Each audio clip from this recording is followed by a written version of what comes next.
Everyone thinks because you're a zombie, you don't know good coffee. Well, they're wrong. We have very active lifestyles. It's not all wandering the countryside aimlessly or scaring passing motorists. And we all love a good cup of joe. And there's only one brew that gets my seal of approval. Deadly Grounds coffee is my guilty pleasure. Bold, robust, delicious. It's coffee that can wake the dead. With over a dozen different roasts and flavors, Deadly Grounds can satisfy the most finicky of coffee addicts. The aroma is so intoxicating. It brings all of my neighbors out of the woodwork. Deadly Grounds coffee. Coffee to die for and zombie approved. It's good to get a little deadly.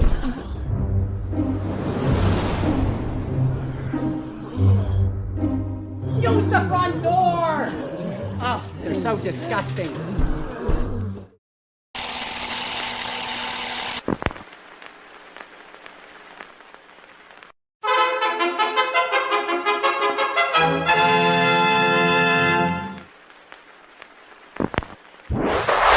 Persons under 18 will not be admitted.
Sorry about that. Hey, happy Wednesday. Happy Wednesday. You're watching Still Toking with. My name is Leo. I'm the monkey behind the keyboard here. We have an incredible show for you as always. And with us, Benjamin. How's it going? Did you mute yourself? I did. Okay. I was just checking. I mean, you know, it wouldn't be a live show unless you fucked something up at the start. No, I'm just kidding. Hey, the last couple have been okay. No, actually, you've been very good. Very good. No, I'm super psyched about tonight. You know, our guest is an amazing actor, writer, producer, and more. I mean, you know, he's only got one flaw, but maybe we'll get into that later. We chatted backstage about it a little bit, but we'll see. You forgot movie reviewer as well. Listen, you got to leave something for the show. Okay, but you're right. Yeah, you're right. He's a movie reviewer as well. So, but he's all that's in the show notes up above or down below. I'm just going to get it out of the way now, Leo. There you go. Thank you. Jeffrey, why do I put up with this shit? I have no idea, but I got to do the same thing. Do I still sound like a frog? No, you're good right now. I'm good right now? Okay. Well, that's good, because I don't like sounding like a frog. I'd rather sound like a chicken or something, you know? Sounds more fun. But anyway, yeah, happy Wednesday. You know, it's just actually getting dark now here. That was wonderful. I can't catch up with that hour, but maybe someday.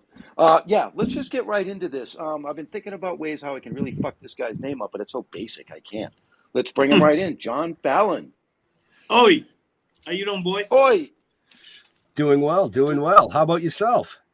Very good, actually. Great, I must say, great intro, man, to the show. I really appreciated the medal, and so good shit.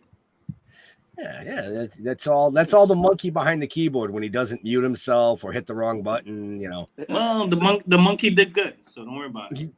He did good. I try. Right.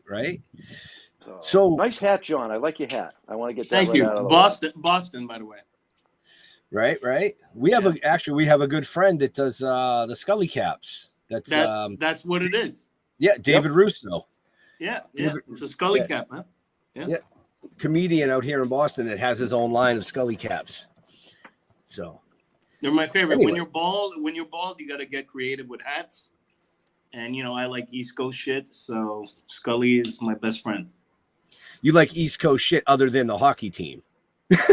Well, Montreal Canadiens are East Coast, brother. They're Montreal, bro. Well, okay. I'll give you that one. And that was true. That was the small flaw I referenced at the beginning, folks. Now we got it out of the way. Let's get right into it. You just released a smash hit film called Break. Tell us a little bit about it. A break actually is not ready for mass consumption yet. It just had its festival premiere, which, by the way, our lead actor Kevin Internado from City on the Hill with Kevin Bacon won Best Actor, and our actress won Best Supporting Actress at that festival. Alex Lane also won. The festival is called Midwest Weird Fest, so it's the first time an audience saw the movie, so it's nice. We came out of it with a couple of awards.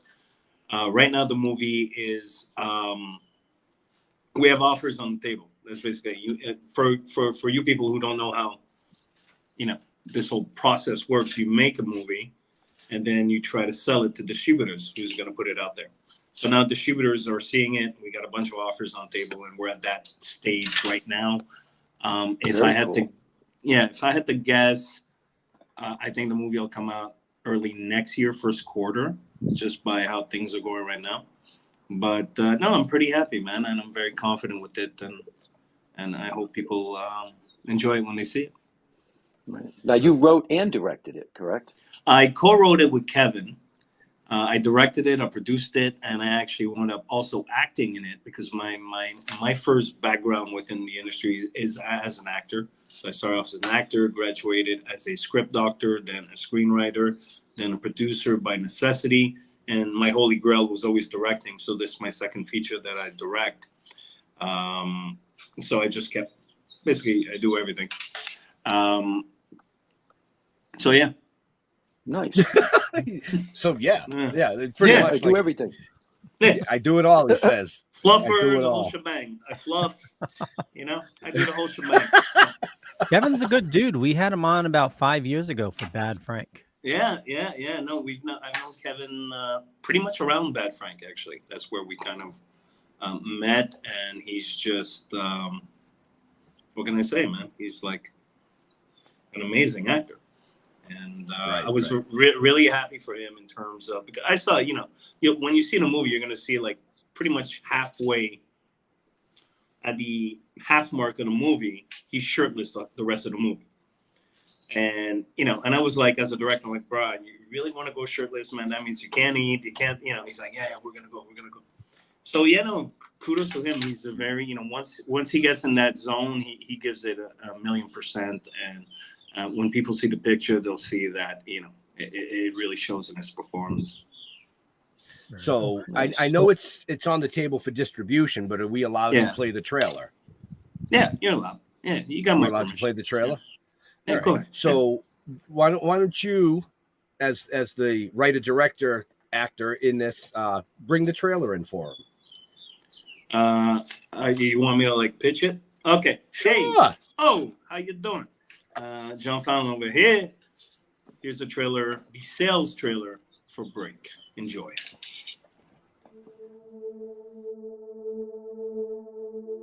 Beautiful lake. It's the best one I could find on such short notice. No Wi-Fi? Come on, we can all do without it for a weekend. Can I help you? I hope you don't mind. I'm parking in your driveway. My truck broke down. Oh, you should just stay here and eat with us. I mean, right, honey? I used to bartend, and I make a special drink that I know you're gonna love. Would you put that drink?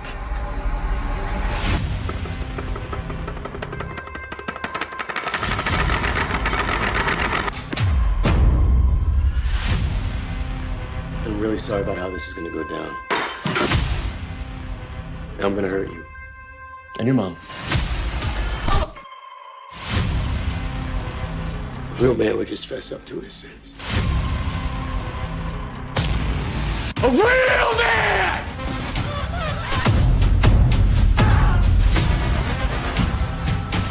Everything okay over there? Maybe you should let him go. Can't do. Too bad.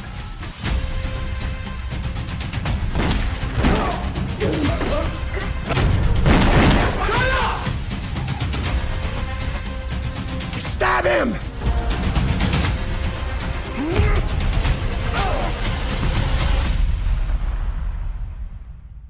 Let's get this party started.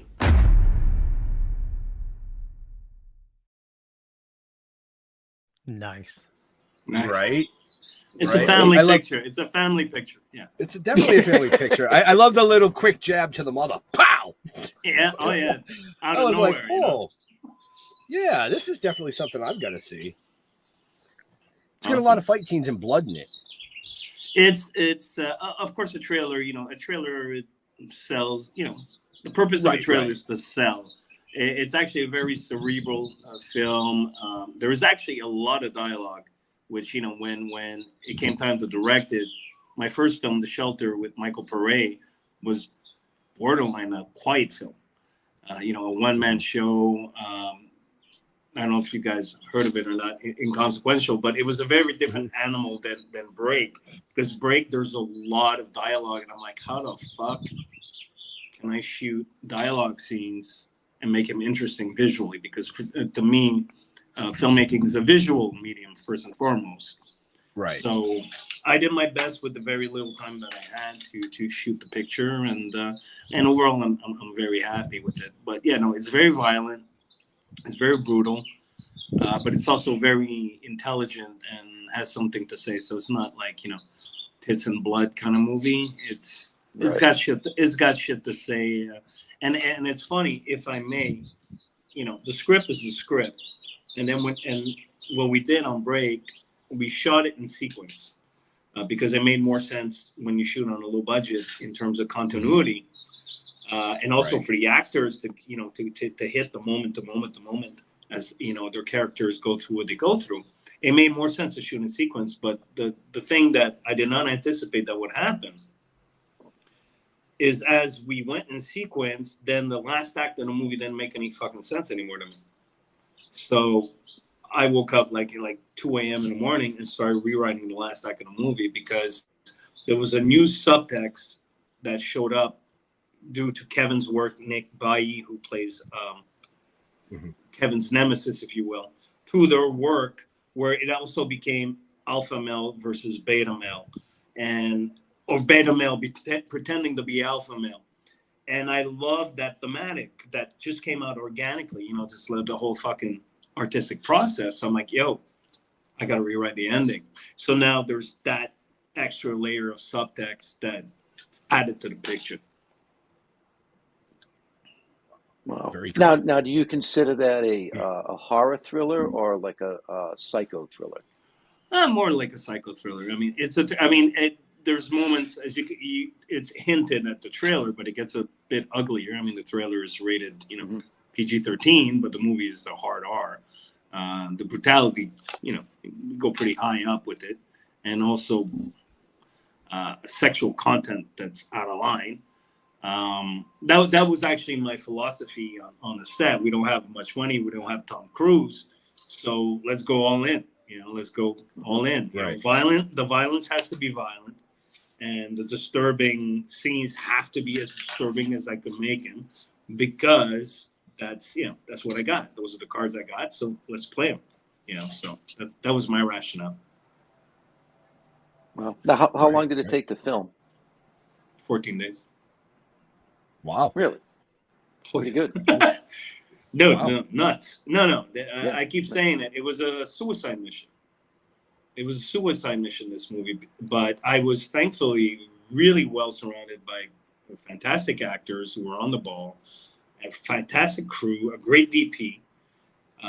So, you know, there's an old saying, what is it? You know, I'd rather go to war with 10 lions over 100 sheep. You ever hear that saying? Mm-hmm. Like, so that's what I had. We didn't have a big crew or a big cast. I mean, it's a contained thriller. We have like 4 main characters with 2 peripheral characters. And my crew was maybe like 14, but they were all warriors. So for me, I'd rather go to war. You know, I had the right people around me. If I didn't have the right people around me, I couldn't do it. And that's, you know, that's the bottom line. Everything came in, synergy, whatever the fuck you want to call it, to make it happen. So. No, look great. You know, I mean, that's my genre right there, the horror thriller. I love a good thriller. Yep. You know, and a good thriller to me has to have some violence. Oh, we got violence. We got violence. We got violence. I mean, don't get me wrong. I love the slasher flicks and stuff like that too. But you got to get the thriller, that psycho part of it. You know what I mean? Well, you know, look, I'm the kind of guy I like. You know, I love Friday 13, for example. It's a guy in a hockey mask. Kids are horny. They're banging. They're doing dope. They're drinking, and he fucks them up. Roll credits. I love that simplicity. I love that. Yep.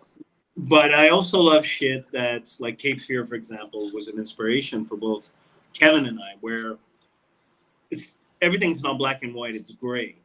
You know, the morality of Cape Fear is not black and white; it's gray because, you know, you could look at it, Max Cady, like the De Niro character. Oh, he's a bad guy, but he got fucked over and he went to jail, and you know, so that's kind of like the gray zone is something that I wanted to bring to Break, and Kevin and I, we co-wrote it together, so his input also was very valuable to me, you know, and we both kind of like had a similar vision, you know. It's like, is Kevin's character the bad guy? Not really. It is, you know, so it's not black and white, the movie. The characters are not black and white. There's a lot of shades of gray, which I like. I find that more interesting because it reflects real life. You know, I know people that are great people, but then I find out shit they're saying behind my back, and okay, you're a fucking asshole. But doesn't make, you know, so you know, I don't think that us as people were black and white. We're all gray. That's my perception of shit. Yeah. Well, and circumstances can create different situations too. Definitely. You know, people will react in a way that you wouldn't expect them to, given the situation. True. Oh yeah, no, dude, my motto of life is: you want to know what somebody's about, apply pressure. Apply a lot of pressure to that person and see how they react, and you're gonna know what the fuck that person's about. Right. So I totally agree. Wow. So why did we need to lighten up the tone? You know? Why the fuck did you spell it wrong? I don't remember how. I you know, in complete honesty, I think it was Kevin's idea, and I thought it was a great idea. I thought also for SEO, like, you know, search engine engine shit. Nobody spells it that way. So when the movie comes out, Break, it'll be everything Break. But in complete honesty, I think it was a mistake on both our ends. And with the offers we have on the table right now in terms of picture, that's the first thing that came up. Are you open to changing the title? And we are. So for me personally, I want to call it just Break, but spelled, the right way. But there's like 5 movies called that. 3 of them coming out soon. So I don't know how that's going to play out, but it straight up is the least of my concern. Whatever it's called, you know, hopefully it's not called, you know, Kevin's character is called Jesse, so hopefully it's not called Jesse's Girl, you know, or some shit like that. But yeah, I'm open. I would just call it Break, properly spelled, and you know, that was an instinct I think that Kevin and I had that was wrong, and that happens. Fair enough. Fair enough. Yeah. So, being in the horror thriller genre type of movie, I'm going to say that you are a horror buff. Yes, definitely. And the reason I say that is because you actually have your own movie website called Arrow in the Head. That's right. Yeah. One of the OGs. Arrow on the Head was founded in the year 2000. Right. That's before Facebook, Twitter, all that shit. We won the original websites, and my friend at that time, my good friend, one of my best friends to this day, Burj Garabedian, he had created JoeBlow.com in 1998, and I was right out of acting school at the time, and I was doing the audition rounds. I had went to film school before. I knew nothing about journalism, but I was always a good writer. And he came up to me. He's like, "Yo, you know all about that horror shit. You want to start like a sister site to JoeBlow.com called Arrow on the Head, a sister site to JoeBlow.com." I'm like, "Huh." I'm like, "All right." And I said, "Let's call it Arrow on the Head," because the Arrow was my nickname growing up. Don't censor me, because my influences were, Andrew Dice Clay, Howard Stern, Sam Kinison. That was the humor that does not exist today anymore. Although, God bless Bill Burr and Jim Jeffries. But, humor is being under attack. We're not going to get into that. Don't worry about it, guys. And I started this little dinky website, and I would review movies, not because that's what I wanted to do, but because that was the job. And I didn't really think anybody would give a fuck other than my mom.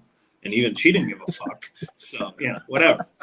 But, my reviews were, very, politically incorrect, a lot of jokes, I wanted to give my thoughts about movies, but at the same time also entertain people. Just, like I said, Dice, Stern, Kinison, that's what I was going for. And surprise, surprise, in about like 3 or 4 months or something, it blew the fuck up. And I did not anticipate that. And then next thing you know, I had a new career path that I never wanted. But it was right there, and I just, kept building off it. So I ran the site by myself, Arrow on the Head, for about 5 or 6 years, until we became so big that Burge and I needed to get employees. And I myself, as a film critic, because I never liked that moniker, just because I say opinions and I do, fucking boobies and blowjob jokes doesn't make me a film critic. Yeah. But depends on the whatever. film. It depends on the film. Yeah. If it's, Right. Debbie does the Middle East. Yeah, sure. But, yeah. So, and then, I reviewed on Arrow on the Head. If memory serves me right, I retired in 2016. No, actually, even before that, because 2013 or 14, I retired and I directed my first film, The Shelter, with Michael Pare. So, but I'm still behind the site, Arrow on the Head. I don't review movies. I haven't reviewed movies for a long time, and we've expanded into YouTube. So I'll do my shameless plug shtick.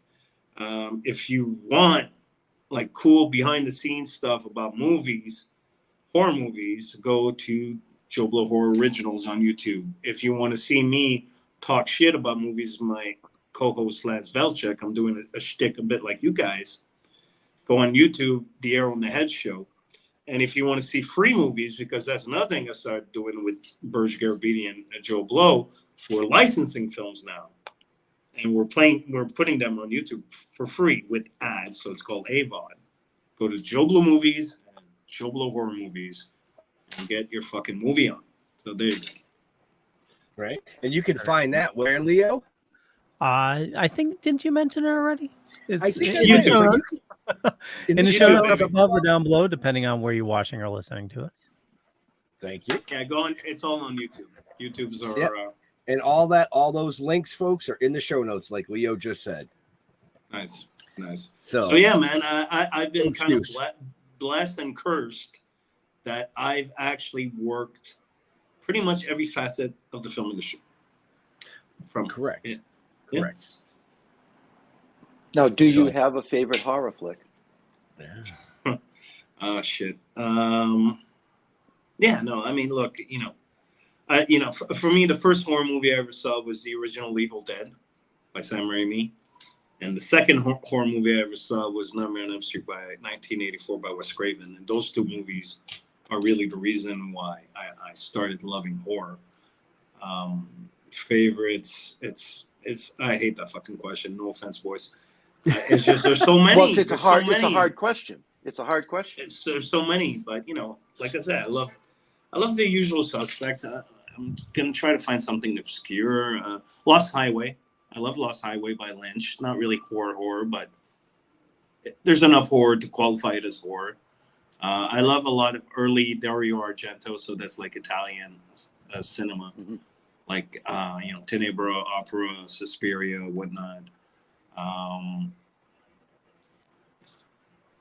love The Crow. I love I love movies, man. So it's really hard for me to just pin it down. Halloween.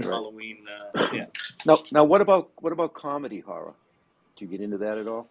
Yeah, I mean, you know what they say. Every genre is subjective. Well, not every genre, but horror is subjective. What scares one people doesn't scare the other person. Comedy is probably the most subjective of subgenres because really a sense of humor. Like for me, like I said, Dice Innocent, that's funny to me, but then I watch, like rom-coms and shit. That's not funny to me. It's actually painful. I love Night of Creeps. I love Critters. I'm a child of the 80s, man. So I love 80s shit. That's kind of like where I always go back. I love Gremlins.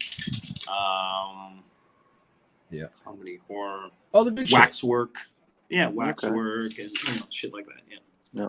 I mean, my first horror movie was a midnight movie back in the 70s. The original The Hills Have Eyes. Yeah. That movie freaked the fuck out of me and made me want to know more about horror. Yeah, nice. Right. That's a good one. Part 2, that's a different story, but because they never really, they never finished it. That's what happened with Part 2, but they lost their funding. But Part 1's pretty solid, pretty disturbing. I thought. Yeah. Well, that's what it was. Disturbing. That's a good. Good way to That's put a good way to put it. Yeah, disturbing. The first one's with Michael Berryman, right? Yeah. Yes. And the second one too, actually. Michael Berryman he was in the second one, but Right. Well, they did the remake. Was that Alexander Aja? Yeah. Which I thought was actually more disturbing than the first two put together. But that's just me. Well, that's just progression of film. Yeah. I didn't find it that way because I was a lot younger when I saw that. At midnight when I think I was 14 or something like that. Yeah. Listen, I never even should have been in the theater seeing that movie. The first horror movie I ever saw was Children of the Corn, and it fucked me up. Nice. I stay away from churches. I don't go near cornfields. Nope. Ain't happening. Just saying. Yeah, it hasn't aged well now, in my opinion. The one with Linda Hamilton, it hasn't aged well. Right. You watch it again today, it's kind of stupid. But there's still, there's still even Children of the Corn, a movie that I feel is very dated and has not aged well. There are still moments that are very unsettling just because of the filmmaking style of the 80s, which is quite different from the style we have today. Yeah, and that's what I said by, the film progression. So, Leo. Yes, sir. We have to pay our bills. Oh. Before we get into anything else, we have to pay our bills. Get the sponsors rolling? Is that it? It's an event that we're going to be at in a couple of weeks that, is kind of like a sponsor as well. So, Jeff, you want to say something? March, let's see, March 25th, 26th. We will be here. Everybody can read it, right? Oh, my God. Well, you know what? Why don't I just play the audio ad? Just play the ad. Expo presents the second annual Connecticut Cannabis Expo, March 25th and 26th at the Mohegan Sun. Whether you're an aspiring ganjapreneur or looking to get your medical card and grow your own, Connecticut Cannabis Expo has it all. Open to the public. Come enjoy the lineup of guest speakers and lecturers, covering topics ranging from growing to setting up your cannabis business for success. Learn and grow with the area's brightest cannabis professionals. Tickets and additional info at expocan.com. That's expocann.com. Expo presents the second annual Connecticut. Why is it on loop? I don't know. What did you do? I didn't touch it. Didn't touch it this time. Wasn't me. Can't prove it. No fucking way. It's your back room. You must hit loop. No, I took it off loop last week. All right, hey, that's where we're going to be in a few weeks, folks. Come on down, check us out. Bill Diamond's going to be in the house as well. He's going to be bringing some goodies. So, yeah, back to the amazing guest we have this evening. Thank you. And everybody just went quiet. So, you like you said, you started off as an actor. Yes, and you've been in quite a few films.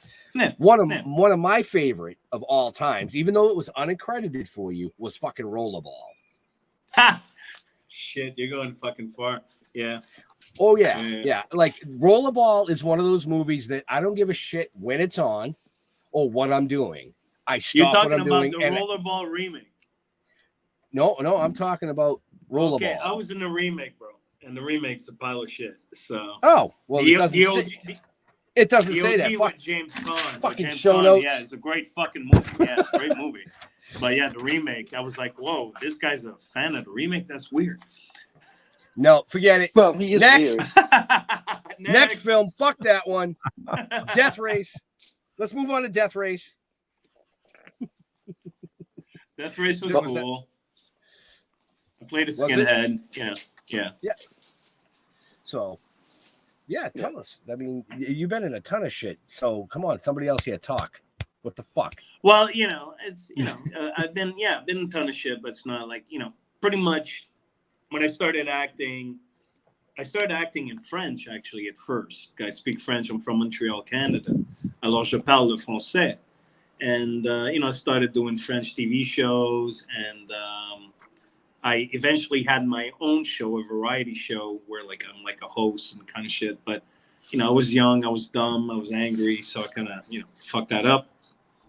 And then I started to graduate to American stuff. And really, Saw 2 was a big one for me.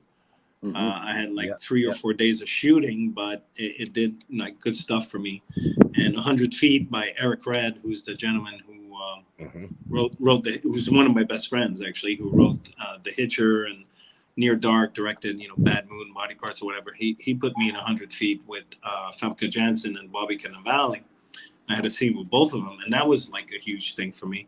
But I've always, maybe, sometimes I wonder if I would have just stayed an actor and called it a fucking day, just focus all my energy into one thing, who knows where I'd be today. But that's not what I did, because I wanted to write and I wanted to direct. And to get to direct, I had to produce, because I was not having a good experience with people getting my films off the ground. So I figured, let me learn how to get a movie off the ground myself, so I don't have to depend on nobody. So basically, now I'm in my 40s and I've pretty much done everything in this industry, and it's just, that was my road, it seems. That was my road, and I don't regret anything really. Sometimes I wonder this, that, but I just directed my second feature, so I'm doing, a lot of work with Joe Blow on YouTube, as I previously. I'm not going to plug it again, Norris. As I previously mentioned. Plug it all you want. It's in the show notes. So hello. Yeah, no, I'm just kidding. So it's all good, man. It's all good, man. Life is life, Now, I was reading that when you first got into the industry, you really didn't like it. You stole yeah, because. And to this day, in my 40s, I could tell you it's the same fucking shit, except now I've changed. I've learned to adjust and adapt. I've always been a very no bullshit,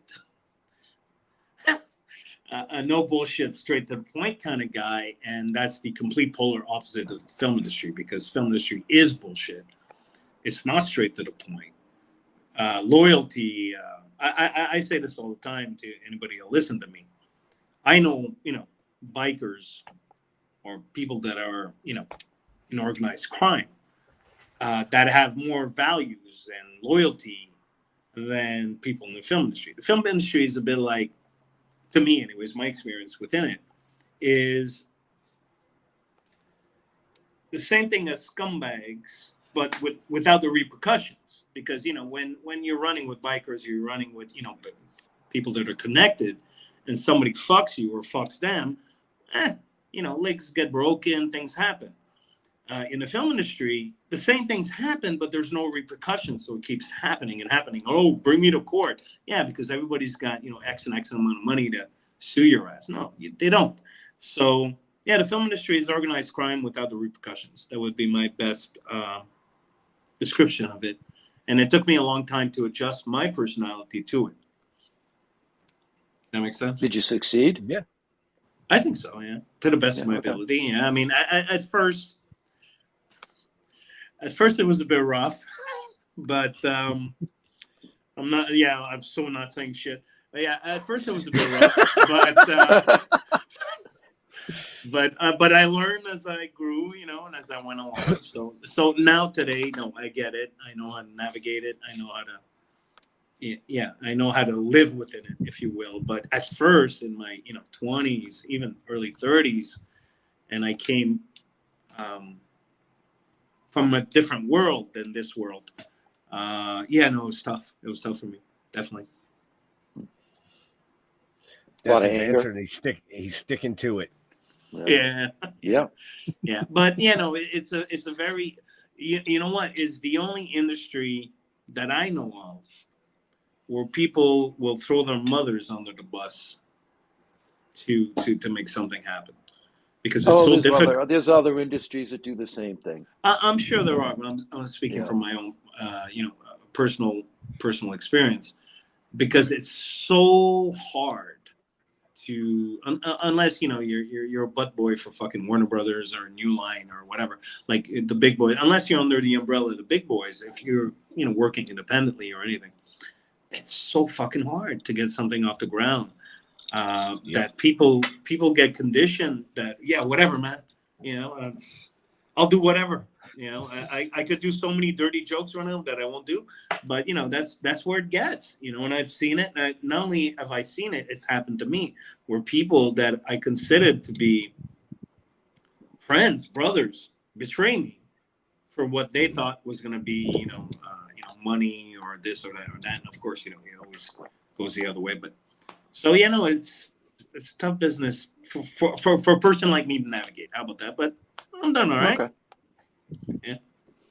Well, you seem to be. I mean, you fought your way through it. You learned as you went. Definitely. Now, would you prefer writing and directing over acting at this point? Acting for me is a vacation. That's the way I look at it. Because I acted in 2 Westerns. Actually, the first thing I did after the pandemic was do a Western. The second I was set free from my prison was show up here, and my good friend Alexander Nevsky, during the pandemic, he's an action star. He's a producer as well. A great guy, solid guy, bodybuilder. He was like Mr. Universe. During the pandemic, I would talk with him, and I would talk with Kevin, and I would talk with Matthias Hughes, a guy from My Come in Peace, the Alien, Dark Angel. I don't know if you guys know the movie. And we would help each other to stay sane, during 3 years of imprisonment. And Mr. Nevsky was developing a Western. It's like, dude, when the pandemic's done, we're gonna do a fucking Western. I'm gonna put you in it, And I read the script, gave him my notes, whatever. We support each other in it. Mm-hmm. So the moment the pandemic, the pandemic didn't end, but the moment the vaccines were available in Canada, and we got the AstraZeneca vaccine, which was rejected by the US because it caused blood clot. I said, I don't give a shit. Give me the fucking thing. Boom. All right. I'm going to fucking Cali and I'm going to make Western. And the first thing I did was, after, I was set free, was act in Mr. Nevsky's Western, which is Gunfight at Rio Bravo. And it came out like about a month ago on streaming, Blu-ray, all that shit. And the beauty about acting, number one, I love it. I enjoy it. But the only thing you got to worry about is this. Show up, know your lines, hit your mark, do a good job, go in your trailer, get the paycheck. It's so simple compared to producing, compared to directing, compared to finding financing for a film, compared to shortlisting a film to direct. So for me, acting at this point in my life, I love it. I fucking love it because it's a vacation. It's so easy compared to everything else. So yeah, no, I still love acting very much. Okay. Yeah. Good question, Jeff. Yeah. Yeah. Even better answer, but good question. Question was better than the answer, but let's go with that. Yeah, well, you know. Night of the Wild. Let's skip that one. Let's move on. Okay. Yeah. So with the troubles that you had with the film industry, what advice would you give somebody entering it now? Go into it because it's in your blood and that's who you are. That has to be your prime, your number one motivation. If you're going in the film industry, and I've heard this a lot, and I always laugh at it, especially now with YouTube and all this shit. If you're going in the film industry because you think you're going to be rich and famous, well, I got two fucking things to say to you. Number one, there's easier ways to get rich. And with YouTube, TikTok, and all this fucking drivel, there's easier ways to get famous. If you want to be an actor, a director, a producer, a screenwriter, it's not, your main motivation shouldn't be to be rich and famous. And it was never mine either, to be honest.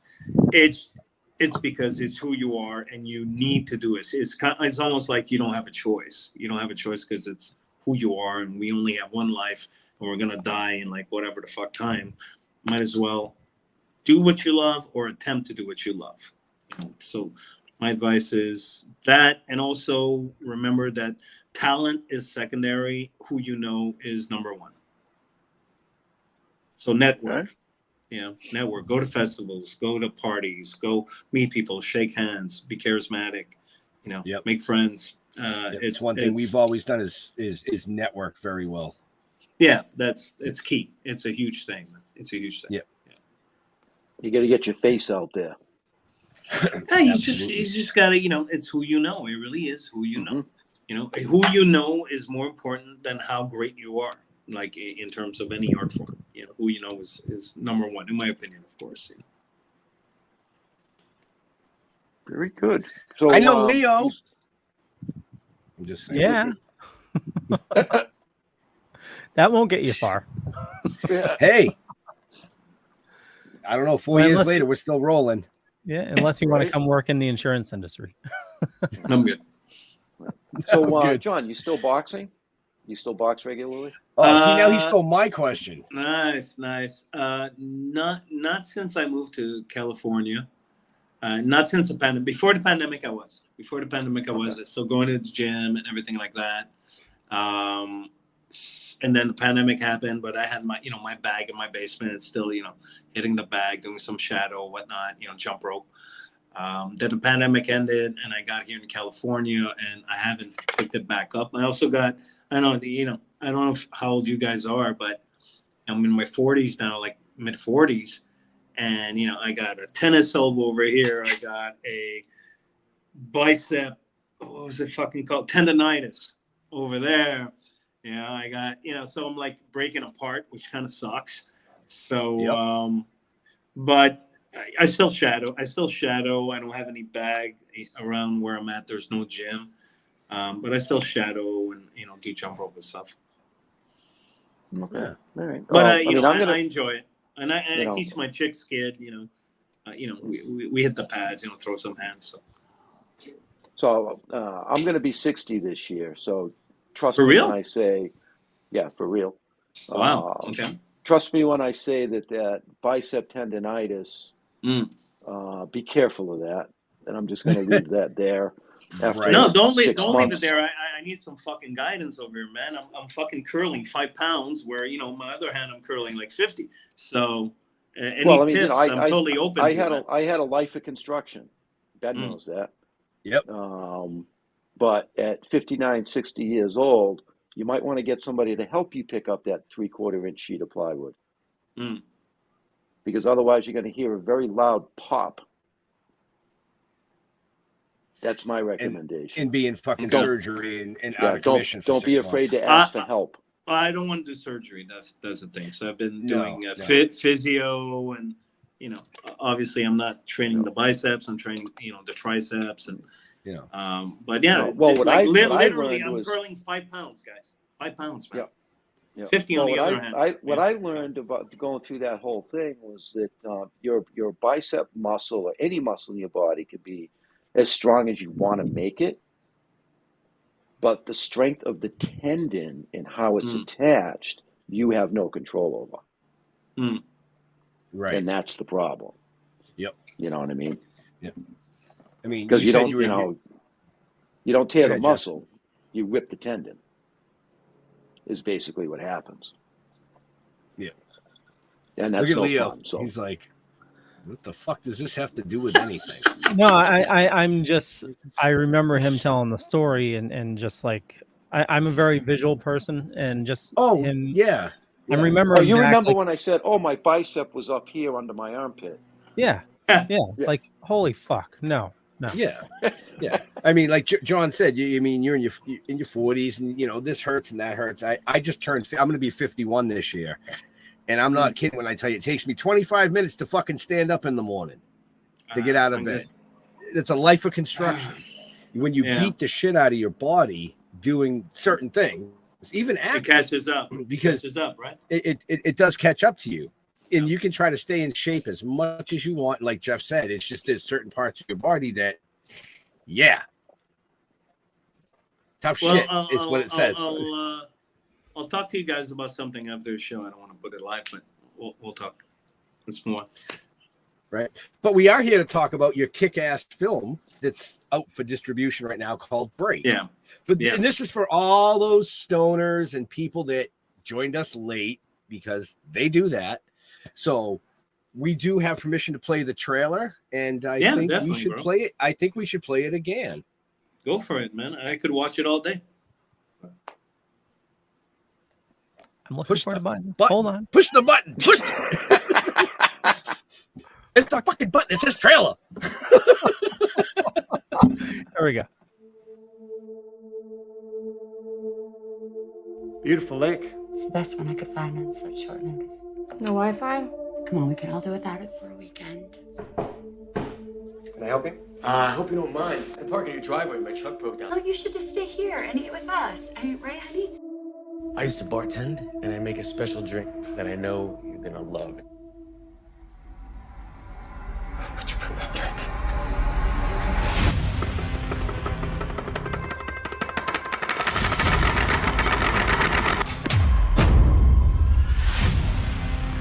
I'm really sorry about how this is gonna go down. I'm gonna hurt you. And your mom. A real man would just fess up to his sins.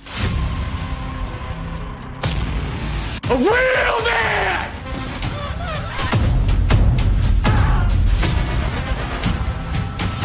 Everything okay over there? Maybe you should let him go. Can't do. Too bad.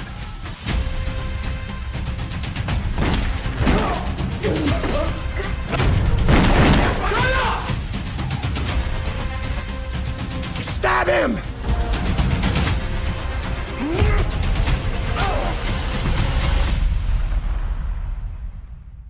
Let's get this party started.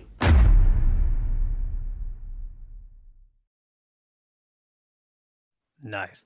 Now you said that's hitting the festivals right now. If somebody wanted to see it at a festival, where can they see it? Well, right now I just played it. It just played at a festival in Wisconsin, and thus far, in complete honesty, there hasn't been another festival locked, but we have offers. So I have one in Philly that wants to play it, so I'm gonna, reach back out. I have one in LA, and so that's where it's at for now in terms of the festival circuit. Yeah.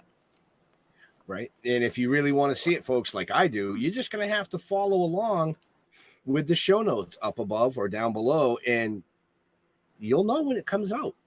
Yeah. And definitely, Hopefully. follow John, because, the name may change. So, just follow me on Facebook, official John Fallon.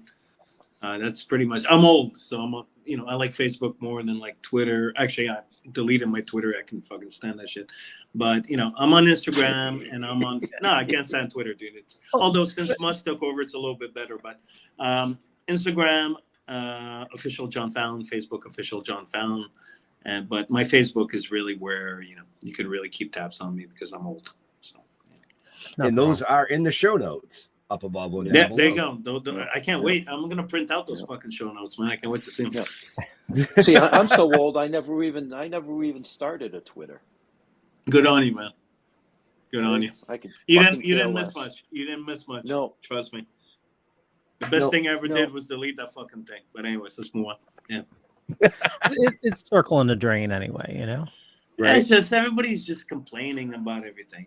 I just can't be fucked, man. I got real problems. Yeah. Yeah.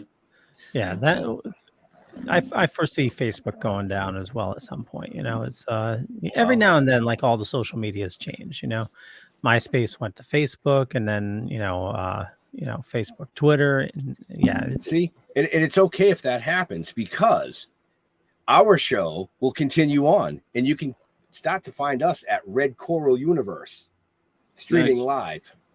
I'll check it out. So even if Facebook goes, we still have platforms to run on, folks. Well, we do.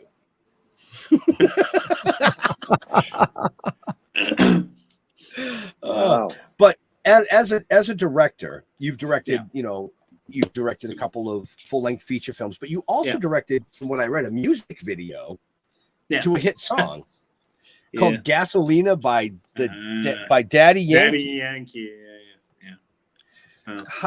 How does that differ from doing a music video versus doing even a short? Is there much of a difference? Is it very similar? No, you're a dick for bringing that up, but no, the process, in terms of, the process is the same. The company hired me, and they wrote, write a script for the music video. I listened to that fucking piece of shit song, and then you show up on set, and you shoot it. The same thing. The guy's singing. You got the hot chicks, the motorcycles, all that shit. So it's it's the same thing as shooting anything. I guess the only difference is that when you're editing, so like, if I'm editing a short film or, Break or The Shelter, I'm editing a film. When you're editing a music video, and if you happen to not care for the song much like I did not, you got to hear that fucking thing like thousands of times a day. Oop, de la gasolina. I was like, dude, bruh. I was dying. It was rough, bro. It was rough. No offense to Daddy Yankee. You guys, bang up the job. And the song was a hit. So, really happy for them. It was just not my cup of tea. And it was rough in the edit for me, because over and over and over, I felt like I was in hell, a little bit. Okay. So what is your music taste? What do you like? I like metal. I mean, Iron Maiden's my favorite band. Yes. Okay. I love Maiden. I love old school Metallica. I love Motley Crue. If I go a bit older, I love Led Zeppelin. I love the Stones, old school Stones. So I'm more of a rock guy, metal guy. Yeah. That's just that's right. But I mean, I like some Snoop Dogg. I like some, again, there's certain songs in all genres that you like. Yeah, just like I grew up on Eminem, and stuff like that. So but I guess like now, I don't know. You guys are all like maybe 40s to near 60s. Yeah. Is it me, or there's only hip hop and pop, and that's it? It's like rock went out the fucking window on my tripping balls. Well, no, that's not necessary. I mean, it has, but in the mainstream, in the mainstream, I think it has. But you still have bands like Skillet, Falling in Reverse. Yeah, I love Skillet. I like Falling in Reverse. Disturbed. I love Disturbed as well. Yeah, Five Finger Death Punch. You know, but as far as mainstream, I do believe you're correct on that. But like I don't watch the Grammys. Was the what? I don't know the Grammys. It's like music thing. Right? I know. I caught the humor. Yeah. Was there one rock band in that fucking thing? I mean, I highly doubt it, personally, but no idea. Yeah, I don't know. I mean, but they had Beyonce, that's for sure. Yeah. Right. I mean, I grew up with Led Zeppelin, the Rolling Stones, the Doors, Rush. you Nice. know, Bad Company. I grew up during those years, Aerosmith and all that kind of stuff. Yeah. Good You know, music. it kind of sets a precedence. You know what I mean? Yeah, definitely. I still, you know, I'm sure you guys are the same. I still listen to old shit. You know, if I listen to music, you know, I think somebody said Disturbed and Skillet. That's pretty much like my ceiling of new shit. Yeah. Yep. So otherwise, you know, I'm still listening. Maiden was the first concert I went to see after the pandemic. And fuck, what a glory, you know, man, God bless these motherfuckers, man. Still got it. Unbelievable. Man. Still running around, jumping, giving one hell of a show. It was like, you know, it was a beautiful thing. Yeah. So, yeah. Maiden puts on a fucking killer show. I've seen it numerous times. You know. Yeah, me too. The other one that still puts on a kick-ass show, even though he can barely move, is Rob Halford and Judas Priest. Nice. You know, I haven't seen him live in a while, so. Yeah, you know, but yeah, I'm in that same genre. Everybody just kind of like. Well, Well, I mean, you know, you're 9 years younger than me. I introduced you to a lot of that music back in the day. Oh well, yeah, the old school. My first show was the Moody Blues and the Fix, and that was with you, right? Yeah. And my first show was Maiden, Seventh Son tour with Queensryche opening with Operation Mindcrime. That would have been a fucking killer show. And what an album too. Fuck, like forget about it. So right, beginning to end, you can't stop listening. No, you can't. You can't just pick a song and listen to anything on that. No, you have it's a whole story. I agree. Yep. And they peaked. They actually no. I mean, they had Empire, which was still, you know, half of a really good album, but there was a few good songs. Yeah, you know, like Empire was a good one, or Jet City Woman, or the one that went mainstream, the Pink Floyd sounding one, Silent Lucidity was a good one too. Yeah, everybody thinks that's Floyd. It's funny as fuck. It sounds so much like Floyd, though. It's crazy, bro. But it's such a great song. Yeah, it is. But they really peaked that Mindcrime. Yeah, Jeff Tate has an amazing voice. Oh yeah, you know, yeah. He had an opera. I think if I read correctly, he had an opera background. Yeah, well, I wouldn't be surprised. So, I don't know this for a fact. But we're not here to talk about Queensryche. Yeah, we're not here to talk about Queensryche or Jeff Tate. We're here to talk about John Fallon and his kick-ass movie. Great. You know, so check the show notes up above, down below, on the fucking side, upside down, wherever they may be. You all right over there, Leo? Yeah, holding in a sneeze. Sorry. Yeah, let her go, man. Just let it go right on the camera, so it just splatters the screen. Yeah, fuck it. My wife thinks I'm extremely strange. I like holding sneezes. You know, it's very rare. Yeah. Well, if you hold in a sneeze, does it turn into a fart? No. No, I was just gonna say, when you hit my age, don't try and do it because you'll get wet. You'll pee.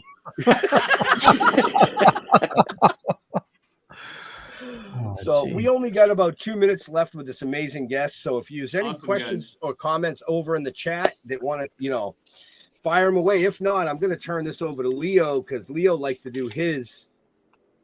Well, I have one last question before Leo does his thing. Okay, you going to steal my question again? He's already stole everybody else's. I'm not going to steal. That's because I'm on top of it. That's why. So what I want to know is, who haven't you worked with that you would really like to? Stallone. Oh, nice. Okay. That was quick. Boom. You see how fast that was? Bang, right there. Okay. Yeah. Stallone is the reason of everything. The reason I lifted weights, the reason I boxed, the reason I got interested in writing. My dad, and I love you, Dad, so, you know, I'm not busting your balls, but my dad was a bit absentee, if you will. And my role model growing up was Sylvester Stallone. Was a guy that came from nothing, and through, you know, hard work and hustling and pushing, made something of himself, and that was my role model growing up. So yeah, definitely Stallone. I would, it'd be an honor to work with that man. He's a genius, in my opinion. Yeah. Would you box him? Yeah, that's fine. Yeah, I could see him pulling a part together for you in Expendables 28. Who knows? Well, I think it's I took your joke seriously, but I think he dies. Actually, in my opinion, he'll die in Expendables 4, and Statham's going to inherit the franchise. I think that's what's going to happen. I think Stallone is starting to cap off all of his stuff because he's getting older, So, Rocky's over now. It's just Creed and Rambo. Although I love Last Blood, director's cut. Everybody watch Rambo, Last Blood, director's cut on Amazon Prime. That's the only place I know that they have it, because the theatrical cut in the U.S. was a piece of shit. It wasn't as good. Oh, you're saying?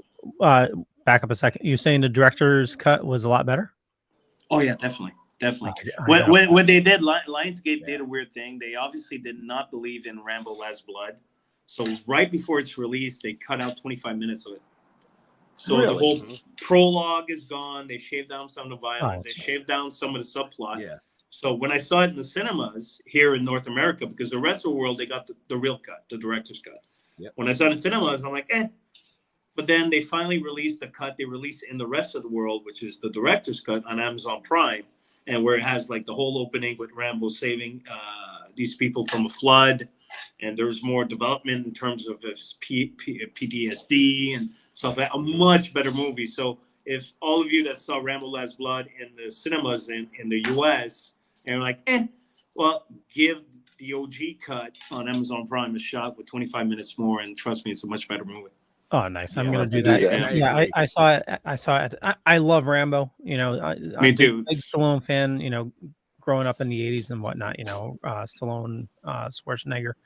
But yeah, so this is what, the fifth one? Yeah.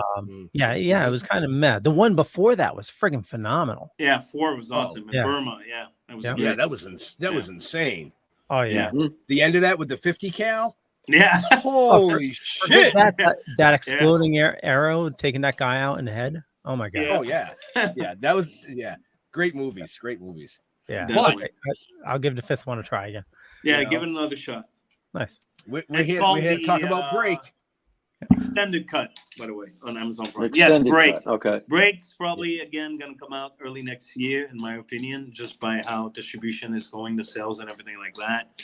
And I'm very proud of it, and I hope everybody enjoys it. It has something to say. It's entertaining. It's violent. It goes a bit against the grain in terms of the current social climate, and I'm happy about that. So we need to hear other voices sometimes. Right. Absolutely. Right. And it all right, Leo. Kevin Interdonato, so another badass. And Kevin's a badass. Forget about it. So, totally. So last question is, what do you dork out about when you're not making movies? Like, we had Bruce Valanche on, and he's an awesome comedian, but he studies sunken ships in his spare time and stuff like that. So what do you like? What do you dork out about?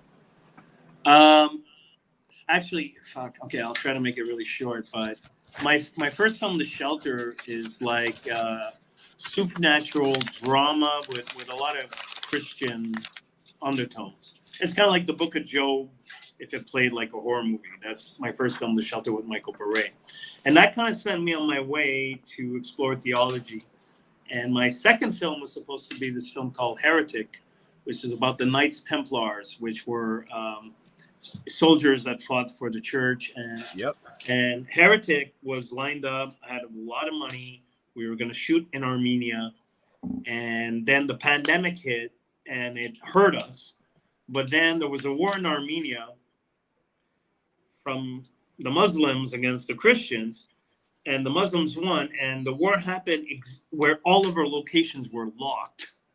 So it destroyed the movie and brought it back to the ground. So very long story short, I am completely fascinated with theology, with Christian history, and most definitely the Knights Templars and their history and their path and their contributions to today's society, especially, they were the first bankers. They invented the banking system. So Knights Templars is something I totally geek out on, and Christian history I totally geek out on. And also I love 80s video games, man, and pinballs. I love pinball. Nice. So I'm a big pinball guy. Nice. So I'm actually going to Dallas this month, the pinball convention. So in Dallas, Texas. So if anybody's there, I want to say what's up. I'm the guy playing, the Dr. No James Bond pinball. So very cool. Very cool. Yeah, I love pinball. Yeah. You also said 80s video games, Atari or Nintendo. Yeah, Miss Pac-Man, Space Invaders, Galaga. I like Nintendo too. Super Mario Brothers and stuff like that. Pretty much the whole gamut, really. Rambo 3 is one. I have one of those emulators. So I'm playing Rambo 3 and stuff like my chicks' kids. So yeah. So from Atari to Nintendo, Sega, I love that shit. Yeah. Do you do last question. Do you do MAME? That's okay. You mentioned emulators. That's exactly what I'm doing. Yeah. Perfect. Yeah. I have MAME on my TV, but I also have this box. I'm sure they sell them on Amazon. I bought it. It looks like an arcade machine, but I got like 600 games on it, like Donkey Kong and Burger Time and all that shit. So. Yeah, you know what? At the end of the day, I'll cap it off with this. At the end of the day, I'm a guy in his 40s, and what brings me comfort is going back to the world that I grew up in and loved, which was 80s action movies and horror movies, 80s pinball, arcade, music, everything that I love today in my 40s. The same shit I loved when I was 18, because it's a world that I understand and that I relate to and I connect to. Right now, personally, the world that is set forth before me, I don't know what the fuck's going on, but there you have it. I don't get it. So, awesome. Sum it up. I'll be playing this Pac-Man. I'll be playing this Pac-Man. Yeah. Love it. Okay, we'll wrap things up. I want to thank everybody for watching this fine evening. For me, just Google Leo Pine. You find a bunch of stuff. Could be true, could be not. I'm not going to say which is which, but I run the Dorkening Podcast Network. We got about 40 shows on the network. There's a ton of awesome people doing a ton of awesome stuff. Head on over to thedorkening.com, and you can see all the latest episodes there. And we're going to be doing a live show right after this. So about 9 o'clock, we'll be live again. And I do a couple other shows during the week, Splash Pages, Comics Paradox, Dork Night, all comic related. And so, John, where do you like people interacting with you on social media? I'm on Facebook and Instagram. So official John Fallon, Facebook, official John Fallon, Instagram. On my Instagram, private, because I had a couple of people that were not sane. So I'm kind of protecting myself. But, if you look like halfway normal, I'll let you in. But Facebook is usually where everybody that follows me goes. Yeah. And, of course, follow the Arrow in the Head show on YouTube. Follow Horror Originals, Joe Blow's Horror Originals on YouTube, and I'll stop plugging. That's enough for now. Very cool, very cool. And you can find those in the show notes up above or down below. Jeffrey. Oh, am I supposed to talk now? If you must. StillToking.com. StillToking.com or Talking with the Dead on Facebook. We do have an Instagram. We do have a Twitter. I think there's a TikTok too. And there's a fucking MySpace. But we do have a MySpace. You should try and find it. I haven't even found that yet. You know what I mean? I have trouble keeping in my own MySpace. But go to stilltoken.com. That's where you're going to find us. And I want to thank John for coming on. What an awesome dude. I would love to really meet you in person just to give you a slap. I'm down, bro. Anytime. Awesome. Benjamin. So like Jeff said, stilltoking.com, you're going to find out everything you want to know about us, from the comic book to the film to the TV series to the novel that'll be out in a few months. That's pretty much it. We want to thank John for hanging out with us tonight, talking about Smash Hit Break. Keep your eyes out for that, folks. And to all our veterans and first responders, we want to thank you for doing what you do so people like us can do what we do. Stay safe. We'll see you next week. We're out of here. Amen. Peace. So come on.